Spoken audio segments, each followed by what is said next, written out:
Hello, and welcome to the 5-Minute IEP. Today's tip is criteria or conditions, the situation for the IEP goal. So, say you've written a beautiful IEP goal, what you want to work on, how you're going to help the student improve.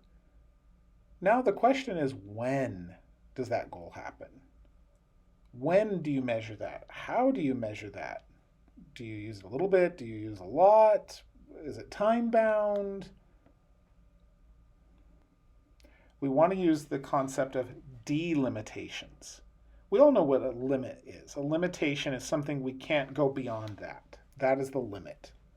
A delimitation, the D means I decided. I set my own boundary for myself. So how does it apply to this? You want to make sure that the goal is easy for you to be able to teach and measure and be successful. And you also don't want to overwhelm or overburden a student. If everything we do is monitoring and watching, it can really have a negative impact on students. So what does this all look like? So math example, a math goal. When we measure, are we talking about 5 problems, 10 problems, 100 problems? Are we talking about every single week, every single month, every single quarter? What are we talking about?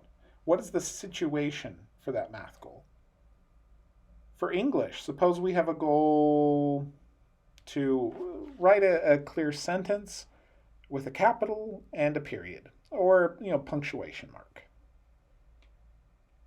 Does that mean every sentence that student writes, whether it's in English, math, science, social studies, in the lunchroom, their personal journal, like every situation?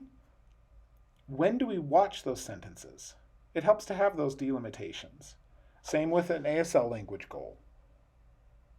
Does that mean every time they express ASL in school during the day, an aide has to follow them around making tally marks?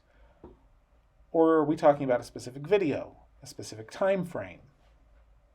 Having a behavior goal, where we want the student to reduce their running out of class.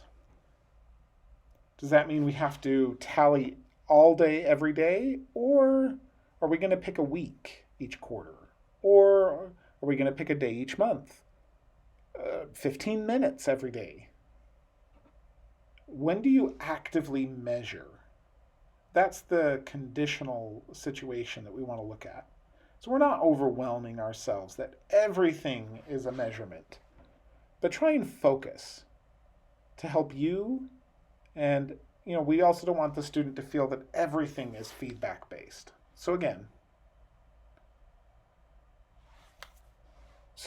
typically in an IEP goal, the first clause is the conditional, and we tend to use the word when.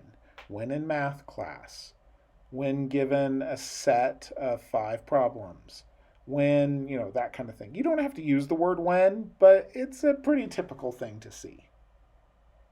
So first clause is the conditional, second clause the goal, third clause the measurement. We'll talk about that next time. So that's your 5-minute IEP tip for today. Have a great day.